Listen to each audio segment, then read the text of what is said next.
In this episode of Pop Culture Weekly, it's all about the Friday the 13th franchise. Amanda Baez comes back. Let's go. Welcome to Pop Culture Weekly with Kyle McMahon from iHeartRadio.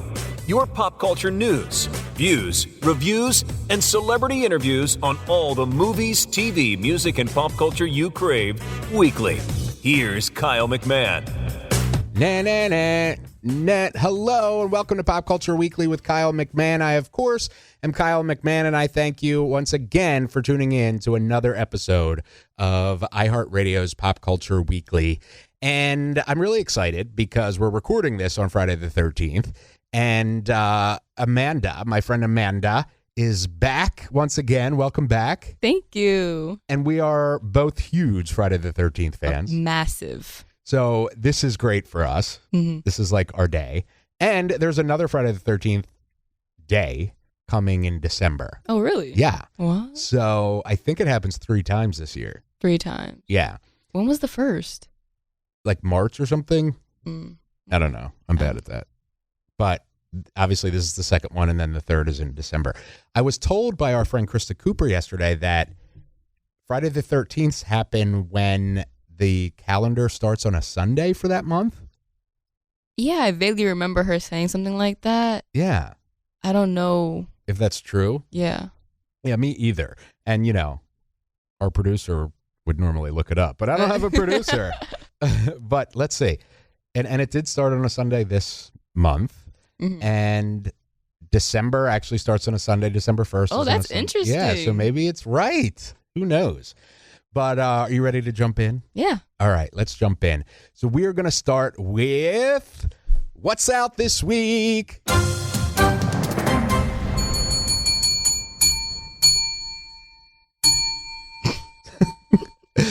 So, what's out this week in singles?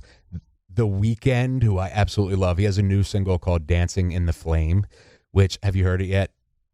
Was that what you were playing earlier? Yeah. I heard that. Yeah. It is so good. I love it.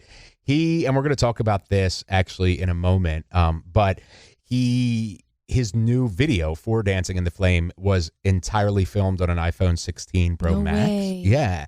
And the video is really, really cool. So I love The Weeknd. And then Beautiful Day by Mike Posner, who I adore as a artist, as a songwriter, as a producer, as a poet, as a person. He's an amazing person. You can listen to my interview with Mike Posner. We had a 45-minute sit down last year or so, and the song is just inspiring and happy and catchy, and it's just everything I love about Mike Posner. Mm-hmm. So that's out. Then in albums, Miranda Lambert has her new album, Postcards from Texas. Eminem has released a new version of the Death of Slim Shady Coup de Grace album. I remember we talked about that. Yeah, when it came out. Yeah. So this is the expanded Mourners edition. Oh. And the expanded Mourners edition features 4 new tracks. 1 is a skit. And then 3 songs. Fuel, the Shady edition, featuring West Side, Boogie, and Grip. Like My with 15 After.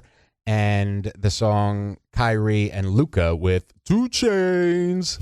So I'm a big Eminem fan. Marshall Mathers, Slim Shady. So I think I already did add it to my, music library. Mm-hmm. So I'm excited to jump into those. And then Auntie Yolanda Adams, who is a legendary gospel singer.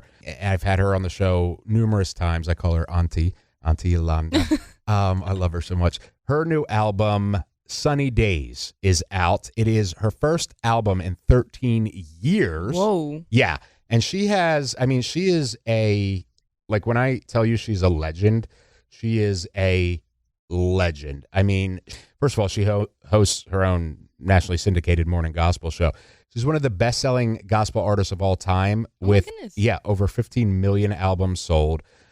She has multiple multi-platinum albums. She's won 4 Grammys, 4 Dove Awards, 5 BET Awards, 6 NAACP Image Awards, 6 Soul Train Music Awards, 16 Stellar Awards, 2 BMI Awards, and she's the first gospel artist ever to win an American Music Award. She is so amazing. That sounds incredible. Yeah, she's literally a legend. She was named by Billboard in 2009 as the Gospel Artist of the Decade. Oh my goodness. Yeah. President Obama awarded her with the Presidential the Presidential Lifetime Achievement Award for her volunteer service. She was inducted into the Gospel Music Hall of Fame in 2017. I mean, she's just a legend, and she's my Auntie Yo. So Auntie Yo. She is. I love her so much. And so, Auntie, come back. We got to get you on the show to talk about your first new album in 13 years. It's crazy. Sunny Days. So anyway, that's out. In movies, Speak No Evil, which is a Blumhouse movie. Ooh, I want to see that movie so bad. Yeah, with James McAvoy. Yes. I feel like I've seen trailers for this. I have. Like every day for the last 10 years. But yes. It hasn't been like that. It hasn't been that long. But yeah, I want to see it really, really badly as well. It looks so good. It really does. And I love James McAvoy. I love Blumhouse. Mm-hmm. Like you just can't go wrong with either of those. Yeah. Then The Killer's Game with Dave Bautista. Oh, I want to see that one too. Yeah, that looks great. Isn't that based off of a book? I think so. Yeah. I saw the trailer to it, I think, this weekend when I went to the movies. Yeah. And it looked really interesting. Yeah. Yeah, it looks like fun and funny and thrillery and actiony. Yeah. And then one of my favorite directors, Kevin Smith. Do you know who he is? No. Of course not. Listen. He has done Clerks, Mallrats, Chasing Amy, Clerks 2, Clerks 3. He's got incredible film. I literally love all of his work. He has a film called The 4:30 Movie that is out today, right now, that is kind of an ode to being a movie-loving teenager in the 80s. Mm-hmm. So as a movie lover, I obviously want to see it anyway. As a Kevin Smith fan, I want to see it. And then I love like nostalgia movies. So like it takes place in the 80s. So I love movies like that. Mm-hmm. So I'm on board for all of it. Mm-hmm. So I can't wait to see that. Then on streaming, have you heard of this film called Uglies? Uglies? Yes, I have. Or is it yeah, it's a film, right? Is it or a show? Or is it a show? Yeah, where like all of them, once you turn 16, you like have to get plastic surgery or something like that. Yeah. I've heard of it. Yeah, that looks super interesting. It could either be horrendous or awesome. Mm-hmm. Like, I feel like there's no middle ground. Like, nobody's going to watch it and be like, nah. I think for a topic like that, it's either a hit or miss. Yeah. You're either going to nail it or you're going to butcher it. Exactly. It is a movie, actually. Oh, it is? Yeah. So the byline is, in a futuristic dystopia with enforced beauty standards, a teen awaiting mandatory cosmetic surgery embarks on a journey to find her missing friend. And it stars Joey King and Laverne Cox. It looks pretty interesting. Mm-hmm. So I'll check that out at some point. And then How to Die Alone on Hulu, which is, that looks really cool as well. Then, like, what's out this week, this is technically a pre-order, but going back to the weekend with Dancing in the Flames, the new iPhones. Oh, I saw that. They have new colors. Well, and totally new phones and everything. I mean, besides the colors. Well, I like the colors. I focus on the colors when they come out. Really? Yes. Oh. Well, and the camera features. Yeah. The colors. Yes. So I got up at the butt crack of dawn this morning to do my pre-order. So I have my iPhone 16 Pro Max coming next Friday. Ooh. Yeah. I always get the new iPhone. I love it. You're one of those people. I am. Yeah. Every year. No shame. Nope. Every year I've gotten the new iPhone since the very first one. Oh my goodness. It's like a tradition. It is. Yep. So I'm excited about that. All right. What we watched this week. So I watched a couple of things. I saw a screener yesterday of this upcoming documentary called Superman, the Christopher Reeve story. Mm-hmm. And I was crying in the theater. It is incredible. I'm going to be talking with Christopher Reeve's children on upcoming episode of Pop Culture Weekly. And I was just bawling. Really? Literally bawling in the theater. Was it sad?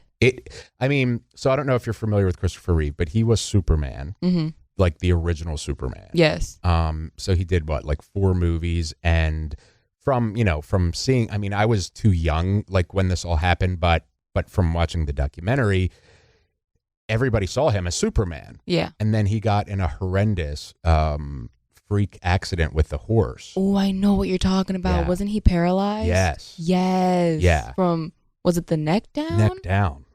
Yeah. I know exactly what you're talking about. And could not breathe on his own. I mean, you go from literally being Superman to breathing by a machine. Yeah. I mean, it was heartbreaking. And then, oh my God. Anyway, yeah, it is really good. It will have a limited release in theaters, and then it'll be available on Max. And I highly recommend everybody sees that. It is amazing. I also saw Beetlejuice. Did you see it? I haven't. I'm scheduled to see it this weekend. Okay. I have my ticket and everything. Okay. It is so good. It is. I actually rewatched Beetlejuice. Yeah. 2 days ago. I should have done that. That's what I did. Yeah. Well, I had never seen it. You've never seen Kyle. Beetlejuice? Here you go. Listen, okay. I have no excuse. I know. But add that to your list of movies that I gave you. yeah. But I watched it and I liked it. It was really good. Yeah. But the ending kind of pissed me off. Well, this is, for me anyway, this like is just a continuation. Like, you know how some movies, like some sequels are like, they tried. Yeah. This is like, for me anyway, I feel like I'm right back in that world. Are you serious? Yeah. So, and Tim Burton, who is one of my favorites I love him. ever, obviously directed it and everything. And it's just, I just loved it so much. Yeah, I'm so excited to see it because I see so many like records that it's breaking. Yeah. And it has such good reviews. Yeah. And it's like making me so amped up to see it. Yeah. It is so good. Yeah. We both watched something this week, which we'll talk about in a second. But besides that, Yeah. what else have you, what did you watch this week? So I watched Beetlejuice this week. I watched Twisters. Oh. I hadn't seen it, so I finally got a chance to see Did it. you love it? Yeah, it was okay. Okay. It was okay. Oh, okay. Okay, here's my thing with Twisters. Okay. I wanted the tornadoes to be more dramatic. I wanted it to be more, like, I wanted them to be bigger. And I did like the storyline with Kate Yeah. and, you know, Excuse what me. was his name? The main character, Glenn Powell's character. Yeah. I can't remember his name. But I did like that storyline about how, you know, it starts off with an EF5 and, you know, it kind of goes into like her feelings about it and everything. So I thought that was pretty interesting to see her go from going through PTSD to branching out of her shell and realizing, you know, this is really her passion. Right. So I did like that.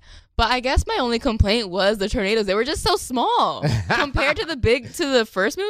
You wanted big destruction. Oh, I wanted like the towns upside down, and I wanted like cows flying again. Yeah. But the storyline was pretty good. Yeah. It's just my only complaint was the tornadoes were just such babies. They were very skinny. They were very skinny. And I'm looking at these tornadoes. I'm like, oh my God. Oh, it's starting. It's, you know, the weather's changing. The sky's getting dark. Okay, it's about to go down. No, it's the skinniest tornado you've ever seen. And I'm like, what is this? Yeah, I do feel like in some ways they went a little. So I feel like it was less, what's it called? Like end of the world type film. Yes. And more like actual film. Yeah. You know what I mean? Which is not bad. Yeah. It's not bad. Yeah. But I really do like those dramatic scenes because Yeah. I feel like it contributes to the movie. Yes. It's like, it's a disaster film. Disaster, yeah. So where's the disaster at? You're like, it's not enough of a disaster. No. And you know, I was in the car with my sister. We were talking about it and I was saying, you know, maybe I'm just thinking too hard about it. Maybe I'm just comparing it too much to the first one, which I shouldn't. Because the first one had massive tornadoes. Yeah. I mean, destruction. Yeah. Ooh, like, oh. But this one, you know, the storyline was good. I Yeah. will give it that. And Yeah. the actors all did like a phenomenal job. Like, it was just, it really had me into the film. Yeah, I really loved it. What else did you say? I actually watched Joker for the first time Ooh. because I know that Joker 2 is coming out. Yeah. And I want to watch Joker 2. Okay. Because I love Lady Gaga. Yeah. So when I found out that she was Harley Quinn, I was like, okay, I have to watch this film. Yeah. So I had never watched Joker. So I watched it this week and I freaking loved it. Yeah, it's It was so such a good. good movie. Yeah. Oh my goodness. Like, what's his name? Joaquin Phoenix? Yeah. Oh my goodness. His acting was phenomenal. Yeah, he's Goodness. amazing. He's an amazing actor in like everything he's ever done. No, yes. Like, by the end of the movie, I literally had chills. Yeah. You know, I was like, oh my goodness, this guy, he should have won awards. I don't know if he did. But I think he was nominated at least. oh my God, but it was just such a great performance. And the storyline was something that I had never, you know, really seen before. Yeah. I think that it took like a whole new direction with Joker. Like looking at his backstory. Yeah. So that was really interesting. Yes. I love what they did with that. Yeah. Yeah. And I'm looking forward to that, to the second one as well. Because I too am a big fan of the Joker with Joaquin Phoenix. And I'm interested to see where they go with this. You know what I mean? Yeah. The trailer is kind of like not giving away too much. Yeah. But that's what I like Yes, too. me too. I love that. But at the same time, it's like, kind of what it's going to be about, but you don't know how they're going to execute it. Exactly. Which that's what I like when trailers. Yeah. You know how I feel about trailers nowadays. Yep. I feel like they tell you the whole freaking movie. Exactly. And that pisses me off. Me but too. for this one, it's like, oh, okay. I Yeah. gotta find out. I gotta watch it to find out what it's gonna be about. Yeah. Yeah. I love that. What anything else you saw? I saw a Lego Batman movie. I love the Lego Batman movie. Yeah, one of my friends, she's been wanting me to watch it, which is really funny because I didn't plan to see Joker, and it's just really weird how like I watched the Lego Batman movie and then I watched like the Joker with Joaquin Phoenix after. Like I had no intention to do that, but it was on Max and I was like, oh, okay, I'll watch this, and then I was like, oh, so imagine watching Lego Batman movie and then watching Joaquin Phoenix's Joker right after. But Lego Batman was really funny. It was really fun. Yes. It's something that I normally wouldn't put on. But I had a blast watching that movie. It is such a fun movie. And I was really surprised at how much I really enjoyed it. Yeah. Yeah, me too. When I saw it, I'm a huge Batman fan. So like when I saw it, I was like, I'm going to say it just because it's Batman. Like, oh God. And then I'm like, what? This is awesome. It was so funny. Yeah. Like his little quirky like lines. Yes. And it was so different because I feel like I grew up watching like The Dark Knight and stuff like that. And Batman was always so serious. Yeah. But seeing this Batman, like he was kind of, funny. Yep. And I was like, this is kind of nice. Yeah. Yeah. I do love the Lego Batman movie. But that's about it. That's all I watched this week. Well, there is something else you watched that I also watched. Yes. And it is called I Can Smell You. No. Bye. Bye. No, because I've been saying that to my sister all week. As a joke. Wait, and tell me why she went into work yesterday and her coworker said the same thing. Really? Yes. And my sister was like, not you too. Like, it's become such an iconic line. Yes. What we're talking about is, of course, the Deliverance on Netflix, which,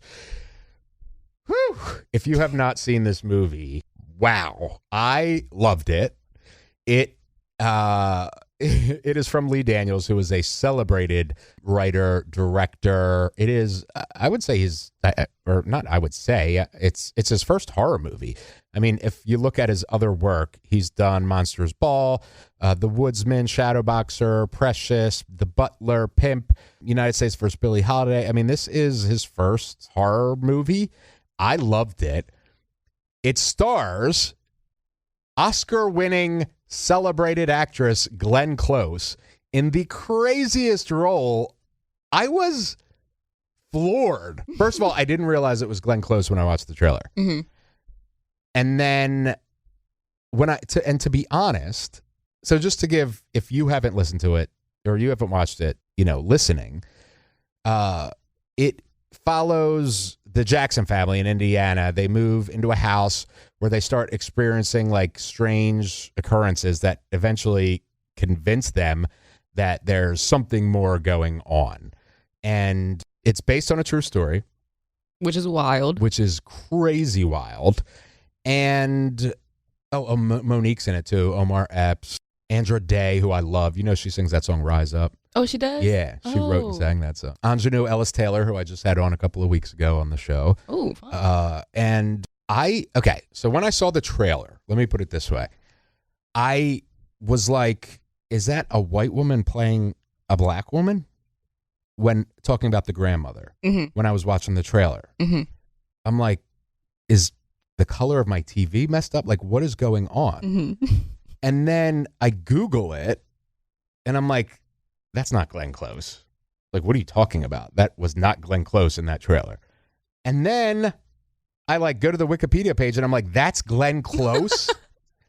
And so then I'm like, I hope that she is not playing a black woman. Because that would be problematic. Right. Extremely problematic. Yep. So I'm like, she is a legend. There's no way that she was like, Would allow that to happen. That's like essentially like playing black face.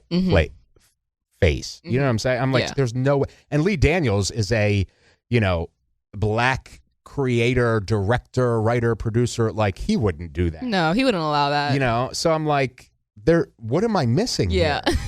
What am I missing? I'm like, there's something, like, what is wrong? Like, I don't get it.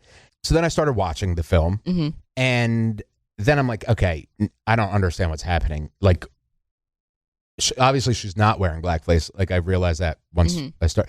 But I'm like, is she supposed to be playing a black woman? Like, her daughter is black, blah, blah, blah, which could be adopted or whatever. But everything about it, I was just very confused. So then I Googled it, and the director, Lee Daniels, said that every black person knows a person like Alberta in their community, meaning like that white woman or person, but I think he might have said woman, that white woman who, is very ingrained in the black culture, dates like mostly exclusively black men, that sort of thing. So she was actually playing that person. So that made me feel better, because I'm like, okay, I'm not watching racism for fun. But having said that, she was amazing. She was really good. Amazing. Her performance in that role had me gave me chills. Yeah. Yeah. Especially the ending scene. Yes. That scene was powerful. Yes. And the whole film, like, it was almost like there was two separate films that were kind of combined in one. Like, I feel like the first half was like a drama. Yes. Where I'm like, okay. I got Tyler Perry kind of vibes in the first half. Yeah. With that kind of like the dramatics of it. Exactly. Because, no spoilers here, but for you listening, the film basically is, in the beginning is, there's questions on if this mother is abusing her children. And Alberta, her mother, also starts questioning it because all this weird stuff is happening. So it's very much like wait, where's the horror? Where's this? For me, anyway. I mean, obviously it's a real life horror. No, I felt like that too, because then you had CPS coming in. Exactly. And then you had questions, like, then there was a weird photographer that was outside. Yeah. And it's just, what's going on here? I'm just so confused. Exactly. Yeah. But it had me on the edge of my seat the entire time. Even like the drama part. Yeah. Like the first half, I was like, oh my gosh, like, is she? No, I texted you. Yeah. I was like, to answer me this, like, is she really abusing her kids? Yeah. Yeah. And that's how I was when I watched it. Yeah. I'm like, no, like, she's just a single mother, like, trying to do her best. Like, no, she wouldn't do that. And then I'm like, maybe she would. Like, I'm just like, it's so good. Had me doubting. Yes. My initial, reaction to it. Exactly. And then, again, no spoilers, but Glenn Close, the whole thing, I don't even know. You have to watch it. Did you like it? You didn't like it? I mean, I thought it was okay. Okay. That's all right. I didn't make it, so I'm not like personally offended. I'm trying to explain why. Okay. Why? I mean, I think that it was okay. I was just confused. I don't like movies where I'm confused, like the majority of the film, because I like to know what's going on. I like it when the characters are confused, but I know why. So you don't like mystery movies? I do. That's the thing, though. I do. I like knowing what the characters know. Okay. Yeah. For sure. Yeah. The characters didn't know what the heck was going on. Yeah. And neither did I. Yeah. But I don't like being completely lost in a film. Okay. Where the characters are because then I feel like I'm lost, you're lost. What's happening? I don't even know how to describe this right now. So I think that the beginning kind of made me a little bit bored. Okay. I didn't know what was going on. Yeah. And I was trying to figure it out. But it was just not really explaining anything, which I guess was the point. Yeah. To, build up to the end, which was, that really made it okay. Yeah. This is picking up, thank God. But overall, I mean, it was okay. Okay. And see, I loved it. I love not knowing because I love like twists and turns and stuff. So especially if the characters don't know, because I'm like, yeah. Ooh. Like, as long as, now, I'm going to give this a caveat, that as long as the director and writer and all knows what's going on. Like, if they're just winging it and it doesn't tie in at the end. You can feel that. Like, screw that. You just wasted my time in life. Mm-hmm. But as long as they have a real plan where it all ties together, I'm good. Mm-hmm. So I was like on the edge of my seat the whole time. Really? I loved it. Yeah. Yeah, I really, really loved it. The end, I thought it was so insane. Mm-hmm. That's why I wanted you to watch it. Yeah. And since this episode isn't about that, I don't want to give any spoilers. Mm-hmm. But the film at the end, I'm like, what? What did I just watch? Yeah. I mean, I loved it, but I'm like, that was nutso. Mm-hmm. And the performances, especially Glenn Close, and I've been practicing that, by the way. I won't say it, No, but don't like, say it. No, Don't even do the voice. You don't like the voice? No, I don't like any of the voices. I can smell you. No, they remind me of Tickle Terry, and we don't want to bring that back. No. Tickle Terry. Walk out of here. The return of Tickle Terry. And the Deliverance. Could you imagine? Oh my God. Wait, why does that impression kind of sound like Close? Yeah. No, now I'm gonna think about it so differently. Oh my God. Yeah. Oh my God. Yes. There's so many ways that could go, but we're nice God-fearing people, so we won't go there. Anyway, so yeah, that was The Deliverance. I highly recommend you watch it if you have not. If you're on the iHeartRadio app, you can use the talkback button and it sends a voicemail right to me. And we may just play your talkback right here on the show. If you're not on the iHeartRadio app, which you should be, you can go to podcast.popcultureweekly.com and there's a button there that you can send in a voicemail and let me know what you think. I want to know what you think about The Deliverance. All right. So we're going to take a quick break. And when we get back, we're going to dive right in to Friday the 13th, the franchise. All right. Welcome back. Thank you for hanging out with us. And thank you for supporting our sponsors who help make Pop Culture Weekly possible each and every week. Now is our feature presentation. Hit it. All right. Our feature presentation is Friday the 13th, the franchise. Mm-hmm. You and I are huge Friday the 13th fans, huge Jason Voorhees fans. Yes. I love everything about this franchise. Me too. Like, there is... So let's get into some interesting things first. Okay. So, did you know that the producer and director Sean Cunningham of Friday the 13th, the original one, his inspiration was actually Halloween, the film Halloween? Yes. You did? I did know that. Okay. Let me tell you why. Okay. So there's a YouTuber called Dead Meat. Oh yeah. Yeah, and I watch his videos all the time after I watch a movie, and he has a whole entire Friday the 13th franchise. Oh. So like he has a whole a video series of the Friday the 13th franchise, and he actually explains backstory of the movie, and that's how I found out. Because there's a lot of Halloween references in the Friday movies, you know, and when I piece it all together, like when I watch Halloween and then when I watched Friday, I saw them. I'm gonna have to watch his thing on Friday the 13th. Yeah, it's very informative because Yeah. I don't pick up things like that. Yeah, me either. So I have to watch someone who's essentially like an expert, like explain it. And once I see it and once I hear it, I piece it together like, oh, you know what? That makes sense. It's funny that you say that because I'm the same way. Like, I watched this one film and I talked to some friends in LA that are film critics. They were like, I loved how the color red represented power and then blue represented blah, blah, blah. But I'm like, what? Okay, that is me when it comes to design, but not movies. You recognize that or don't? Yes, I do recognize that. Like the design aspects, like the colors, the fonts, the music. Like I recognize that, but not the references or not the inspirations that come from other movies. Or even not even other movies. Like, so using the same example that I'm talking about, they were like, so what was the movie? Mother.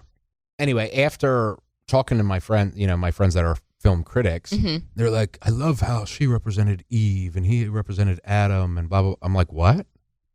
They were like, you didn't get that? And it was like the Garden of Eden and I'm like, no, there was no garden. And they were like, yeah, no, it's like philosophical. And I'm like what? References? Representing. Oh, okay. Like she represented Eve and the male character represented Adam and their house represented the Garden of Eden. And I'm like, I didn't get any of that. Yeah, I don't think I get those things. Yeah, I'm like, what? Like, I just thought it was about a haunted house. Yeah. What are you talking about? Like, yeah. What? So yeah, I'm an idiot apparently when it comes to that stuff. So I'm glad to know somebody else is like that too. Yeah, for sure. But anyway, back to Friday the 13th. So did you know that he actually started advertising it before he even had the financing to make it? He was so sure that this was going to be made. I didn't know that part. Yeah. That's interesting. And it was originally called Long Night at Camp Blood. Yes, I did know that. Yeah, which is pretty interesting.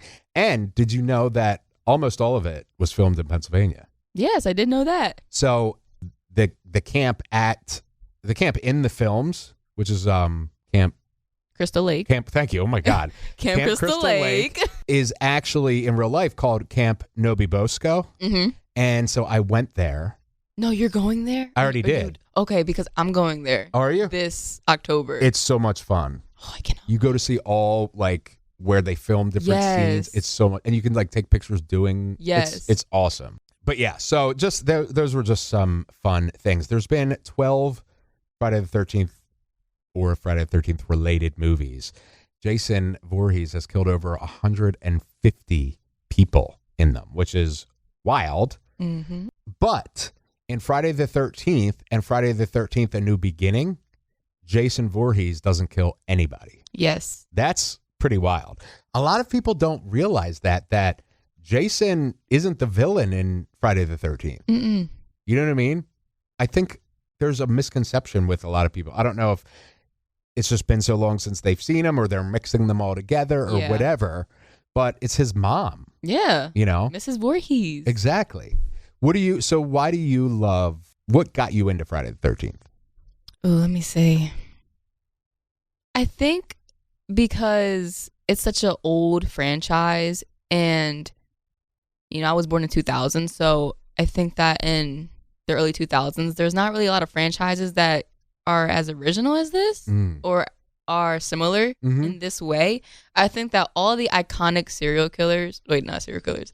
Well, yeah, I guess serial killers. Yeah. I guess all the iconic serial killers in horror films are all from the 80s and the 90s, like Freddy Krueger, Jason, Michael, Ghostface. Yeah. And we don't really have Chucky. Yeah, we don't really have any prominent serial killers in horror franchises past 2000s that are really well known. Art the Clown. No. Have you seen Terrifier? Oh wait. Oh, okay. Yeah. Yeah, but your point. To your point. It's rare. It's rare. Yeah. It's really rare. And whenever people, talk about Halloween, or whenever you hear the word Halloween, and whenever you see, go into a spirit, it's always the main OG killers that I just said. Yeah. And to this day, they're still representing this whole entire, I guess, holiday. Yeah. And they're so old. Yeah. But they're so iconic. Yes. And I know that Jason, in my opinion, is probably one of the most iconic because his franchise is massively long. Yeah. And it has such good storytelling. And the kills are just from where they took place back in their day were very good, in my opinion.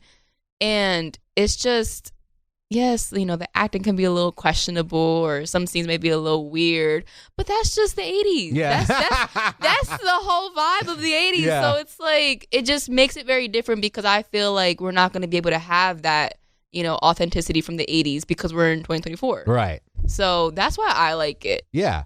When did you first watch? I first watched it in 2021. Okay, so relatively recently. Yes. And was it like you were just like, oh, let's put this on, or? Okay, no. My friend, so in the summer of 2021, my friend, who's a massive film nerd. She loves all horror films and everything, and we made it a goal to get me to watch films that I had never seen before. And if you know me, you know that I barely have seen any films. So she made this whole entire list of all the films that she wanted me to watch, and Friday franchise was on there. So when I first watched the Friday the 13th franchise, I'm not going to lie to you, I hated it. Really? I hated it. It was so boring to me. I didn't understand what was happening. And then when I found out that Mrs. Voorhees was the killer in the end, I felt stupid because I thought it was Jason this whole time. And I felt duped, and, you know, the movie just didn't appeal to me. It wasn't until, you know, I guess a year later that I rewatched it, and I don't know what clicked. I don't know what changed. I don't know if I went through something. I don't know what happened, but I rewatched them, and I was thinking to myself, why am I such a hater? These are actually kind of good, you know? Like, I don't understand what made me change my mind so quick. Maybe it was just when I watched them the first time. Maybe I just was not interested. Yeah. But after rewatching them and really getting into the storyline, it was like, whoa, this is so cool. And plus, you don't think about how Jason is, you know, he's a kid at heart. Yeah. You know, which is wild to me. Yeah. You know, that he's like kind of stuck emotionally. Yes. Yeah. And there's not really a lot of killers like that who are like children at heart. Yeah. And that was just so interesting. Yeah. To see this grown man that has the mind of a child doing these heinous acts. Right. You know, so that was something that was completely different to me. And it just, the storyline, like I said, was just so great. I sorry, I don't know what happened. I love that for you. I mean, that sounds so sarcastic, but I didn't mean it like that. I love that, like, you watched it and was like, oh, whatever, and then like rediscovered it and was like, oh, okay, this is good. Yeah. So I was a kid, was not allowed to watch horror movies, but I believe that I was at a friend's house and we ended up watching it. And one, it's like it's kind of like that forbidden thing, like, you know, my mom will kill me if she knows I'm watching this sort of thing. So I'm like, ooh. And then I was like, oh, this is scary. You know what I mean? And then as I got old enough to watch them later and became like a huge horror fan, I like really appreciated, first of all, the kills are very creative. Yes, you know, like extremely. And I love how, you know, with the 80s, it wasn't like we have, you know, visual effects like we do today. It's like a lot of those kills and effects were practical. Like I was reading that a lot of the guts and all that stuff was made in the kitchen by the staff at the camp. So like they were like baking like brains or whatever. And that's crazy. Yeah. So like they were literally like making everything by hand, which is like pretty cool. You don't see that no more. No. Yeah. I mean, now it's like, oh, you don't even have a knife. They like digitally put it in your hand. You know what I mean? It's like all kind of fake. So I love that it kind of has that spirit of like, we're small filmmakers, but we're going to make the movie we want to make. And if we have to make it by hand, we'll do it. Like, I love that. And then it's that, like you said, it's that kind of like stuck in, it's like the opposite, meaning like you have this horrible killing machine, but this innocent, like childlike mentality. And then you think about the backstory where it's like tragic and he's like stuck like a child forever. Yes. You know, and everything that happened to him, like the bullying and all that. And it's like, I just think it makes for a really interesting, like Ghostface. I love Ghostface, but we know nothing about him. Oh, yeah, until the end. Right. Where they do the whole spiel of why they're doing the killing spree. And then there's like, the next movie, there's another Ghostface. Yeah. So it's like... It's always different. Yeah. So like, you know, he has, I think, a really interesting, rich backstory, you know, which is cool to me. And so even the bad Friday the 13th movies, I still love.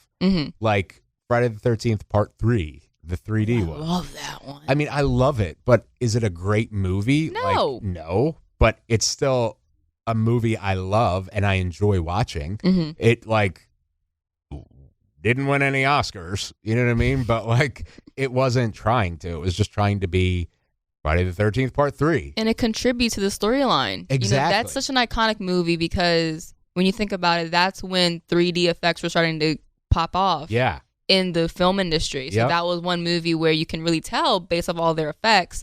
And also that's the movie where he gets his hockey mask. Yes. Yeah, Part 3. That's another thing people don't realize.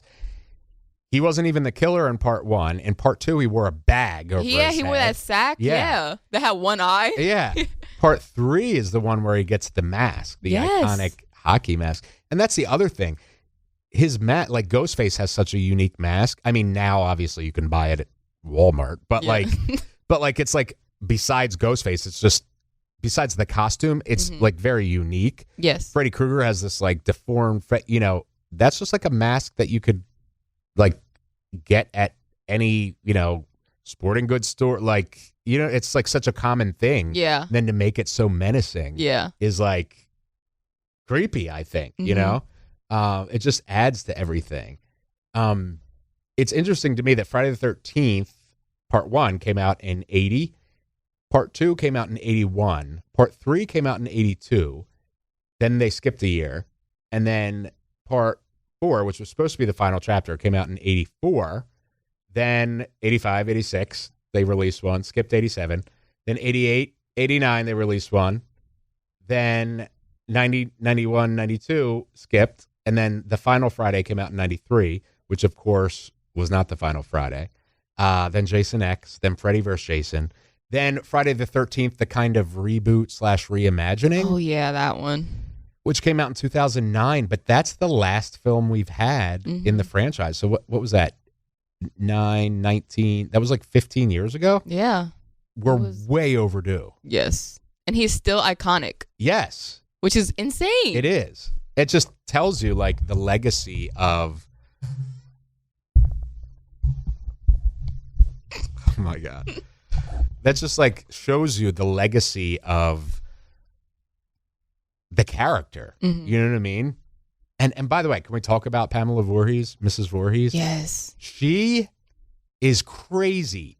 And the actress, Betsy Palmer, who apparently was like a very big, well-known Broadway actress, like seriously, she took her role like super serious and like wanted it to be like dramatic and real and rich and all. Yes. And I feel like that really helped because she really holds that movie together, like playing this not tragic mother, but this grieving mother that's like, I will do anything to avenge my child. Yeah. And you can tell that she's a little bit mentally insane too, because remember when she was mimicking his voice? Yeah. So she has some insane trauma that she hasn't sorted out, obviously. Right. That I guess killing these teenagers is helping her in a way. Yeah.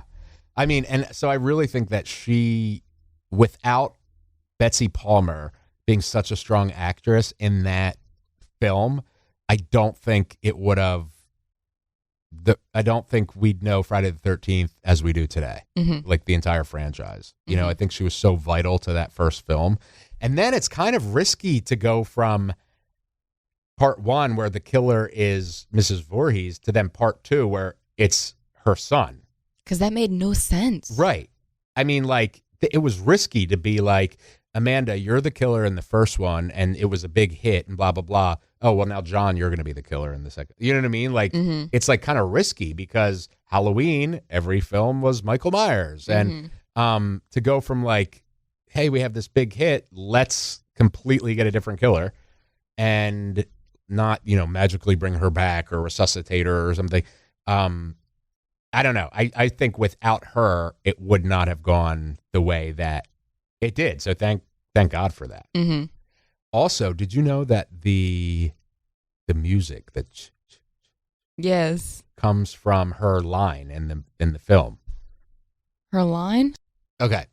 So the composer, Harry Manfredini, he was looking for like some kind of cool sound that he could put in the film whenever the killer was there. So he heard Mrs. Voorhees, when she was imitating Jason going, kill her, mommy, Yes. he decided to use that. So he took the 2 syllables from that line of dialogue and then he spoke them himself and then made that iconic sound that was. What? That's insane. Yeah. So it's the k-k-k's from the kill her. Yeah. And the is from mommy. Oh my goodness. So whenever you hear the killer, it's. Wait, why is that so creative? Isn't that super I feel creative? like people don't do that kind of stuff nowadays. No. Now they would be like, doot on the keyboard and plop it in there. You know what I mean? That is so creative. See, that's why I like the old film. Yeah. Because back in the day, you didn't have this technology to kind of like cut your way through stuff. You had to actually think about it. Exactly. Yeah. So interesting. And we still could do that today, but it's like oftentimes we don't. You know what I mean? Like it's easier just to get on a computer and have something whipped up than you be like, wait a second, let me think about the coolest way to do this. Let's digest this. Exactly. No. Yeah. So I love that. I love it. But anyway, yeah, so I love that part of it. That because to me that sound is so iconic. You know what I mean? I mean, you hear it a million times in the movie. What is your favorite Friday the 13th film? It's probably the final chapter. Okay. I do really like the final chapter. Okay. Where they introduce Tommy. Yeah. Oh, that movie was so good. Yeah, and it was essentially supposed to, and I love how it picks up immediately after part 3. Yes. It's not like, oh, a year later or anything. It's like, nope, part 3 ends and part 4 starts. Yeah. Yeah, I love that. And I love how they return to Crystal Lake in that one. Tommy is awesome. He's a great character. I like the movies that have him as like the main character. Yeah. Like those 3 movies in the franchise. I just thought that his character was just so interesting. Yeah. Because in the movie, like you see him and you also see him grow up. Yep. You see him as a little child and then you see him as like an adult and how he's like going through this trauma that he has. And it's just so interesting because you really don't see that because all of the characters in Friday the 13th are killed by Jason. Yeah. Or his mom. Yeah. And it's like you don't really see a character development go. Right. Except for Tommy. Him, yeah. Which was so interesting. Yeah, it is interesting. And that, of course, was Corey Feldman, who played Tommy, who is, he's Corey Feldman. I don't know how else to describe him. But so I think the original is probably my first one just because it kind of started it all. I also think Jason Takes Manhattan, which was so fun. which was what was it, 8, part 8? Yeah. I also think that was interesting because it's like you get away from the small town thing. I feel like I mean people can correct me if I'm wrong, use the talkback button on the iHeart app. But I feel like there wasn't really a slasher in a big city before that movie. You know what I mean? Like Halloween was always in Haddontown or whatever. And like all, Texas Chainsaw Massacre was like in Texas. It was like you never saw a slasher movie that had the killer in a big city like that. Very public, very open. So now, of course, we had the latest Scream film. That was such a good movie. Yeah, I love this new Screams. But that took place, but like, excuse me, I feel like that wouldn't have happened without Friday the 13th, part 8, Jason Takes Manhattan. You know what I mean? So I think that one was cool. Jason X, I haven't seen it. Wait, is that when he's in space? Yeah. Okay, I hate it. Yeah, I haven't seen it, since probably whenever it came out or whenever I, came on DVD or something. Yeah. I never even finished it. I'm not even going to lie to you. Yeah, I feel like I should probably give it a rewatch just to like see as an adult what it's like, but I remember thinking it was just dumb. It was stupid. Yeah. It made no sense. It was just like a excuse to be like, let's do Friday the 13th in space. You know what I mean? Which, I don't know. You know, I can commend the Friday franchise for trying new things. Yes. Like getting new killers, like introducing a new main character and watching their development, doing Jason Takes Manhattan. Those are all new things. Yep. But space, Yeah. that there is no correlation with that at all. You know, and it just made no sense. And I don't even understand. I don't even know how that even got approved. Like, that's just insane to me. So apparently Todd Farmer, who's the writer of Jason X, Jason 10, whatever you want to call it, he suggested to New Line Cinema, who was making it, that the only direction left for the series, because they had done everything else, was to send him into space. And it was released in 2002, and it was made on a budget of $14 million, and it grossed $17 million. So it didn't even break even in theaters. And it is essentially, for like kind of solo films at the time, killed the franchise. Mm-hmm. You know what I mean? Because then after that, we got Freddy vs. Jason, which I love. Mm-hmm. And then we got 7 years after Jason X, we got Friday the 13th, kind of the rebootish thing in 2009. So, and then we haven't had anything since, which sucks so bad. By the way, did you know that there was a Friday the 13th series? Yes, I did. The TV show? Yes. Mm-hmm. Did you ever watch it? No, I haven't. So it ran for 3 seasons. It has nothing to do with the Friday the 13th franchise. It's about these 2 cousins who like inherit an antique store, and then after they sell all of the antiques off, they find out that all the items were haunted or whatever. Oh, wow. Yeah. So then they like work together to recover the things they sold and bring them back to like a secret vault where they won't hurt anybody. Or whatever. Okay, that kind of sounds interesting. It is, but it has nothing. So originally it was going to be called The 13th Hour. So they changed the title to Friday the 13th, the series, to kind of have a built-in audience for the show. Oh, that has nothing to do with the franchise. Even though it has nothing to do with it at all. Kind of... Yeah. No character that has ever been in a Friday the 13th film appears in Friday the 13th, the series, which is just strange. But, you know, that's like having a Lion King movie, the series, and it being about like, people, lawyers in a courtroom or something, just be like, well, the Lion King was popular, so let's make this. It's just like dumb. So anyway, they must have been desperate. Yeah. Or something. It was the same studio that made the films that made the TV show. So I mean, like, they obviously could, but to me it just didn't make sense. Yeah. Or doesn't make sense. But I feel like I know I watched like the first season, and I feel like it was pretty like good for its own thing. Mm-hmm. You know what I mean? Like, it was interesting. So yeah, there's that. And then of course there's been all kinds of things like book tie-ins and video games. There was rumors of a Freddy vs. Jason 2. Ooh. Yeah, which would have been awesome. Of course, the ending of Freddy vs. Jason hinted that there was going to be one, and then it has never come. But there is apparently in production right now, there is a prequel coming to Peacock called Crystal Lake.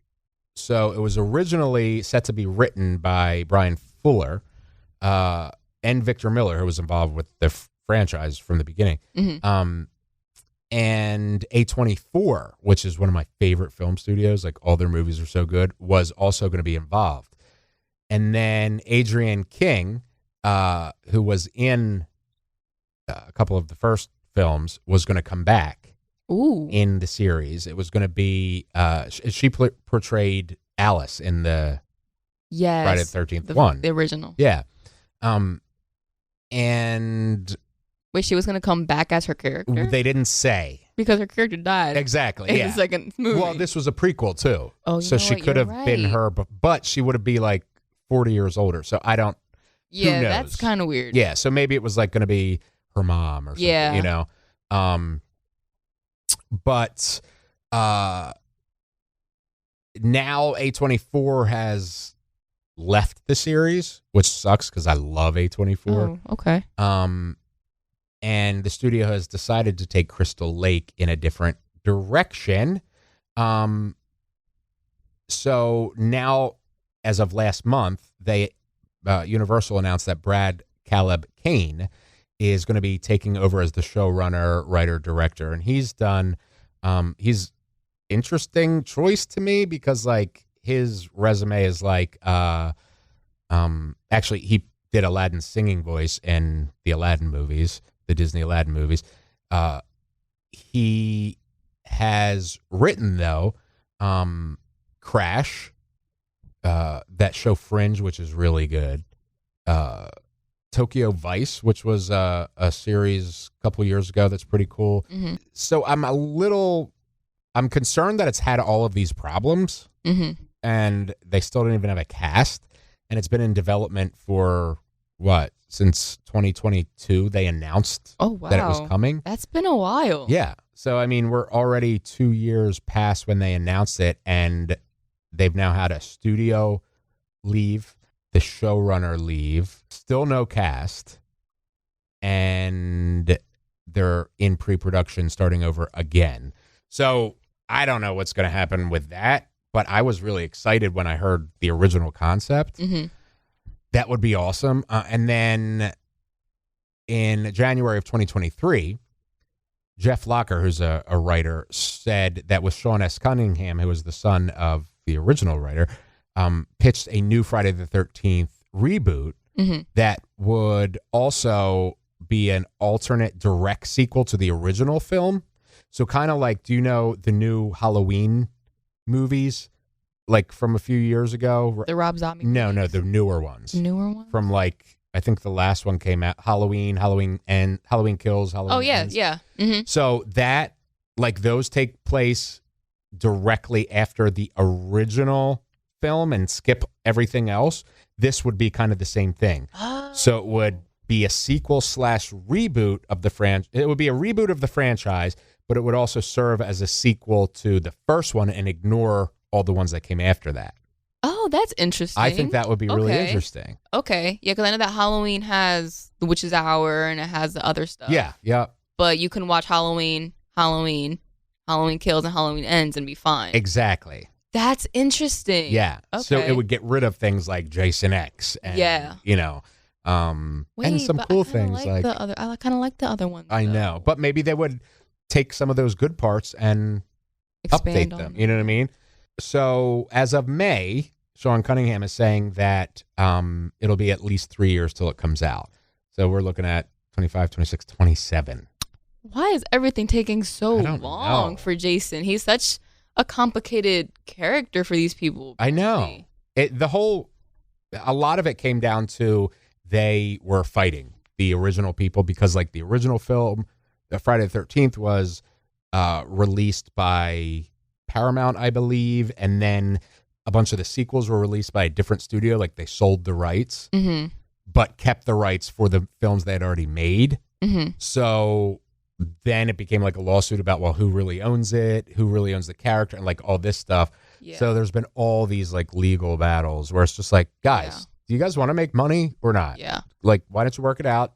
Because right now you're making $0. Yeah. I've read a little bit about that kind of stuff because my friend who's the film critic or whatever, she was talking about this game that she loved. Yes. And she's so bitter about. They killed it. Yeah, they killed it. And I've never really understood it. I've never understood like what happened with this game, you know, and she's very passionate about it. Yeah. Because she said it was really fun. Yeah, and you could play like the campers or you could play Jason. Like you could it was really And cool. you can't play it anymore? It not officially, it's been killed and support has been pulled and all that. Apparently people have found ways, but it's like super complicated and all that. But was it killed because of copyright issues? Yes, it was legal issues that killed it. Wow. Yep. Which is like, crazy. do you guys want to make money on this or not? Yeah. You know what I mean? Like, it just seems stupid to me. Yeah, and I feel like whenever I look up why Jason hasn't returned, I get so many articles about legal issues, and I'm like, I don't really want to read all this. I just don't, I don't know what's going on. I just know that it's a legal issue, but I don't know the backstory. I don't know the details of it. You want the TLDR? Yeah. Yeah. I want to know. All I want to see is this guy in a hockey mask just chopping up kids or teenagers. Let me just say that, not kids. Right. Teenagers. I love kids. I just want But you him hate to, teenagers? No, listen. You know what? I just want to see this guy committing murders. You know, whoever gets in his way at this point is whoever gonna go. But no, I love kids. And Jason actually doesn't kill kids. Right. He doesn't. That was discovered in the movie with that telekinetic girl. Yeah. Yeah, that was a good one. I liked that one too. Yeah, that was. And he doesn't kill kids. But I thought was kind of nice. I was like, okay, Jason has a soft spot for children, but it makes sense given what happened to him as a child. Exactly. Which, you know, when I first, listen, Jason can be unpredictable sometimes. So when I first saw the scene of him walking into that cabin filled with children, I was thinking, oh my God, what is he gonna do? Mm-hmm. And when he was getting closer and the music was playing, I was like, oh my God, don't tell me. And when, you know, the little girl opened her eyes and he was gone, I was like, aw, that's kind of cute. Oh my God. Okay, that's kind of cute. Oh, the deformed serial killer is so cute. Yeah. Does Michael kill kids? I think he does. I'm trying to remember. I think in the. But he doesn't kill babies. Because I remember there was one scene where he walked by a crib and the baby was crying and he just passed it. That's the scene I'm thinking of. But didn't he pass it and the baby stopped crying, which means he killed him? Or am I imagining? No, I don't think he did kill him. I just think the baby got scared. Oh, all right.